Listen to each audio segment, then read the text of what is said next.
Students आज हम teaching of commerce में लेसन प्लान जो किस तरीके से बनाया जाता है उसका द्वितीय भाग देखेंगे। हमने इससे पूर्व भी लेसन प्लान बनाने का मेथड बताया था और एक लेसन प्लान बनाया था। हमने पहले भी बताया था कि हमें जब भी लेसन प्लान बनाना हो तो हमें 3 शिक्षण बिंदु अपने पाठ योजना में शामिल करने होते हैं। तो उसी तरीके से हमें आज हम मान लो ये लेसन प्लान पढ़ा रहे हैं तो उन शिक्षण बिंदुओं को अपने मस्तिष्क में ध्यान में रखेंगे कि हमें यह लेसन प्लान यह शिक्षण पॉइंट्स अपने बच्चों को पढ़ाने हैं। तो यही सोचकर हम आगे बढ़ते हैं। तो हमारा पहला पाठ योजना है जिसमें हम दिनांक, विषय, उपविषय, कक्षा, वर्ग, अवधि यह डाल देंगे। यह आपको दिख ही रहा होगा कि हमने कक्षा है, दिनांक है, विषय है, उपविषय है, अवधि है और नीचे अपना टॉपिक प्रकरण, इसे टॉपिक कहा जाता है। इसमें इन्वर्टेड कॉमा में इसे अंडरलाइन करके डाल देंगे। ठीक, हमने इसी के तरीके से बताया था कि हमारे समय में जो उद्देश्य होते हैं वह 2 प्रकार के होते हैं, एक सामान्य उद्देश्य और एक विशिष्ट उद्देश्य। सामान्य उद्देश्य जो होते हैं आपके विषय से संबंधित होते हैं कि हम अगर यह विषय पढ़ते हैं तो हमें क्या क्या फायदे होंगे और क्या क्या हम इससे बदलाव ला सकते हैं। ठीक, तो विद्यार्थी किस किस तरीके से अपने लाभ ले सकते हैं। जैसे वो कॉमर्स का अध्ययन करेंगे तो विद्यार्थी क्या कर सकते हैं। नंबर 1, विद्यार्थी व्यापार व्यवस्था का ज्ञान प्राप्त कर सकेंगे। नंबर 2, वो विद्यार्थी वाणिज्य शिक्षा के द्वारा देश के आर्थिक विकास में सहायता प्रदान कर सकेंगे।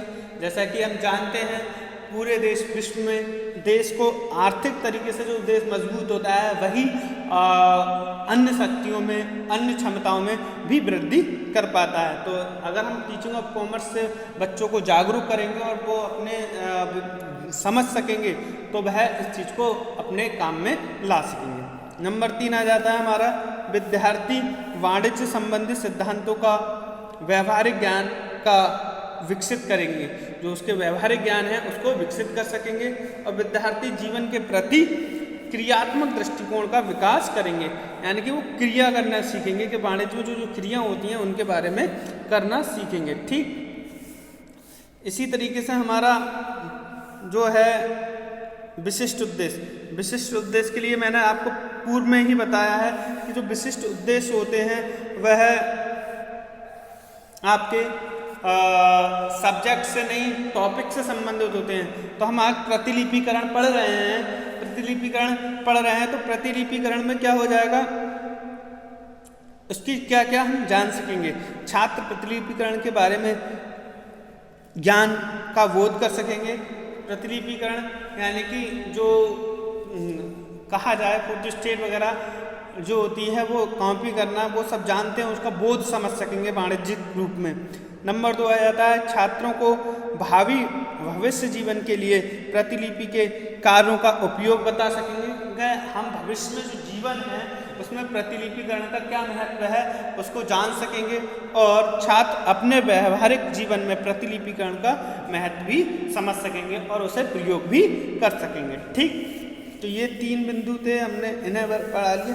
ये किससे संबंधित होते हैं, प्रकरण से संबंधित होते हैं। किससे संबंधित होते हैं, प्रकरण से, टॉपिक से संबंधित होते हैं। ठीक, इसके उपरांत हम देखेंगे कि इसका जो पूर्व ज्ञान है वह किससे संबंधित है। पूर्व ज्ञान में हम देखते हैं छात्रों को पत्र व प्रतिलिपिकरण के बारे में सामान्य जानकारी होगी। भाई जो पत्र हैं या प्रतिलिपियाँ उनके बारे में सामान्य जानकारी है। हमने कहा था कि शिक्षण बिंदु में मिनिमम 3 टीचिंग एड्स का प्रयोग करना ही होगा आपको। तो हमने 3 टीचिंग एड्स के लिए हमने क्या करा है, आधार कार्ड का यूज किया है, वास्तविक वस्तु है कार्बन कॉपी, एक कार्बन कॉपी ले आए होंगे उसका यूज किया है और फोटोस्टेट मशीन का प्रयोग किया है छात्रों। और इसका जो पूर्व ज्ञान है वो जानते ही हैं। उसके बाद हमने देखा कि हमें क्या करना होता है, सर्वप्रथम प्रस्तावना प्रश्न करने होते हैं। क्या करने होते हैं? प्रस्तावना प्रश्न। तो प्रस्तावना प्रश्न में देखा हमने बताया था, प्रस्तावना प्रश्न जो होते हैं वह कितने होते हैं? 4 होते हैं। प्रस्तावना प्रश्न कितने होते हैं? प्रस्तावना प्रश्न होते हैं 4। ठीक, प्रस्तावना प्रश्न जो होते हैं हमारे 4 होते हैं। तो 1 2 3 4। तो हमने इन प्रश्नों को देखा। ये प्रश्न इसे हम पूर्व ज्ञान का से प्रत्यय स्मरण कराएंगे। आप मेरे हाथ में किस वस्तु को देख रहे हैं? मैंने हाथ में क्या दिखाया है? आधार कार्ड दिखाया है। भारत सरकार के जो नंबर है 112 नंबर की जो डिजिट है वो दिखा दी। ठीक है, इस तरीके का आप आधार कार्ड का चित्र बना लेंगे। मेरी ड्राइंग इतनी अच्छी नहीं है तो उसको आप देख लेंगे। तो हम आपके हाथ में आधार कार्ड देख रहे हैं। आधार कार्ड किस किस काम में आता है? तो आधार कार्ड एडमिशन लेते समय, सिम खरीदते समय, या सरकारी कोई योजना है, जैसे अभी हम जो है गेहूं वगैरह मिलते हैं सरकार के पास से, तो हम आधार कार्ड के नंबर या अपने फिंगरप्रिंट से आधार कार्ड के जो नंबर है उससे लिंक होकर उससे योजना का लाभ लेते हैं। तो यह है आ गया। उसके बाद आ जाता है थर्ड, व्यक्ति आधार कार्ड प्रत्यक्ष रूप से ना देकर आधार कार्ड की समरूप क्या देता है? आधार कार्ड का प्रतिरूप न देकर वो क्या देता है? उसकी कार्बन कॉपी या फोटो स्टोर ये चीज़ देता है। ठीक, उसके बाद हम कहेंगे कि कार्बन कॉपी या फोटो स्टेट करने की प्रक्रिया को वाणिज्य भाषा में क्या कहते हैं? तो छात्र अस्पष्ट उत्तर देंगे, ये अस्पष्ट उत्तर हो जाएगा। और हम क्या कर देंगे?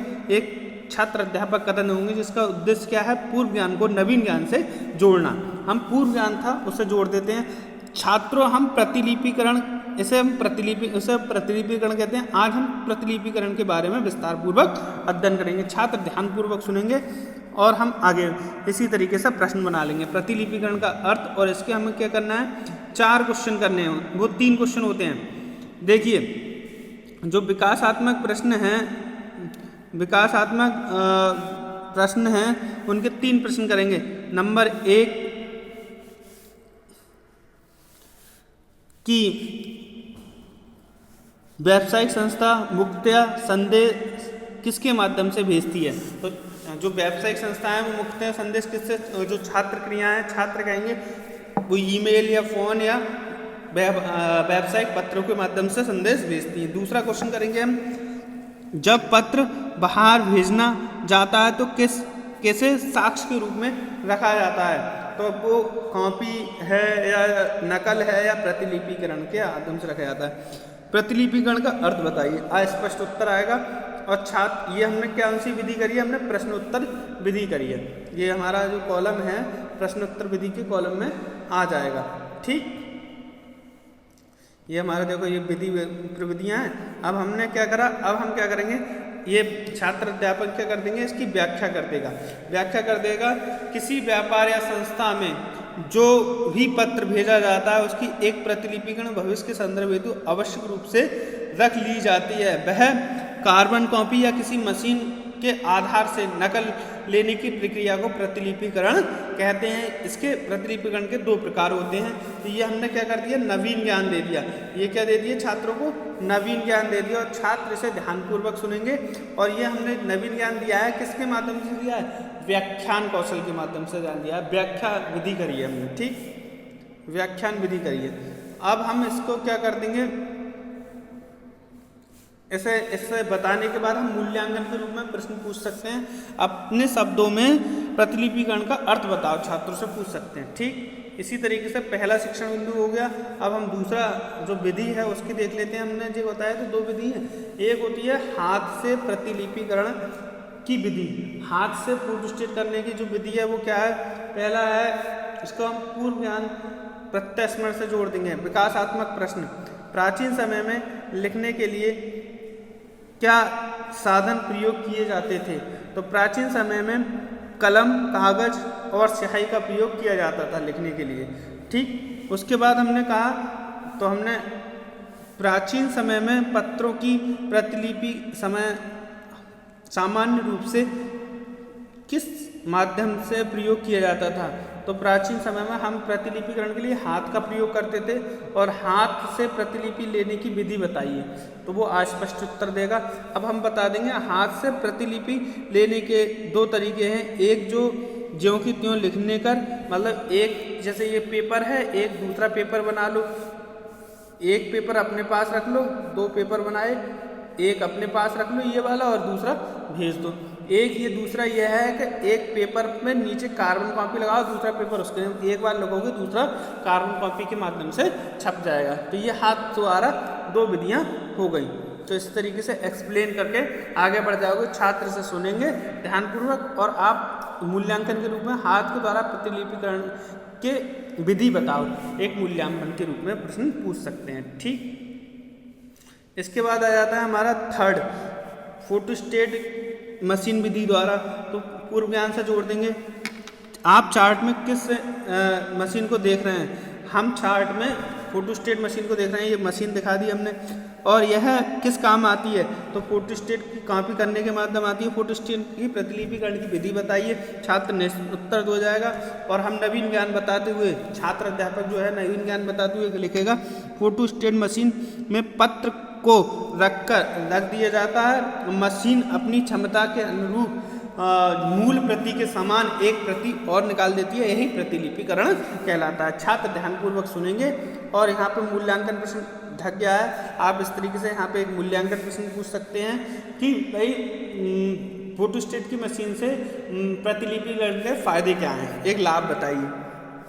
संक्षिप्तीकरण, हमने 3 शिक्षण बिंदु पढ़ाए हैं, तो हम श्यामपट्ट पे ये तीनों शिक्षण बिंदु लिखे होंगे, और उसे हम क्या कर देंगे, श्यामपट्ट से पढ़ते समय सबको पढ़ेंगे कि भाई छात्रों आज हमने प्रतिलिपिकरण का अर्थ, हाथ से प्रतिलिपिकरण किस तरीके से ली जाती है, मशीन से प्रतिलिपिकरण किस तरीके से लिया जाता है, उसका अध्ययन किया। छात्र ध्यानपूर्वक उसे संक्षिप्तीकरण में सुन लेंगे। ठीक, उसके बाद आ जाता है श्यामपट्ट कार्य। हमें श्यामपट्ट कार्य हमने क्या करा होगा, वो हम के संग लिख गया होगा, और ये हमारा श्यामपट्ट कार्य इस तरीके से, जैसे प्रतिलिपिकरण क्या है का अर्थ, हाथ से प्रतिलिपिकरण, और ये तीनों बिंदु आपको बोर्ड पर दिख रहे होंगे। ठीक, ये इस तरीके से दिख रहे होंगे, तो ये लिखे गए होंगे। और हम क्या करेंगे, फिर निरीक्षण कार्य करेंगे। इससे क्या होगा, लेखन कौशल का मूल्यांकन होगा। जो छात्र लिख रहे होंगे उसका मूल्यांकन होगा। छात्रों के कक्षा में निरीक्षण करते हुए हम देखेंगे कौन सा बच्चा लिख रहा है, कौन सा बच्चा नहीं लिख रहा है। और लिखते समय हम क्या करेंगे, कोई नहीं लिख रहा है उसे टोकेंगे और उनसे कहेंगे जो कल हमने गृह कार्य दिया था, होमवर्क दिया था, वो दिखाओ, तो वो होमवर्क दे देंगे। और छात्र क्या करेंगे, गृह कार्य के रूप में एक लपेट श्यामपट्ट पे हम क्या करके लेकर आते हैं, होमवर्क लिख के लेकर आते हैं, वह टांग देंगे और छात्र उसे लिख लेंगे। तो आज के लिए हमारा ये लेसन प्लान कंप्लीट हुआ है। Thank you so much.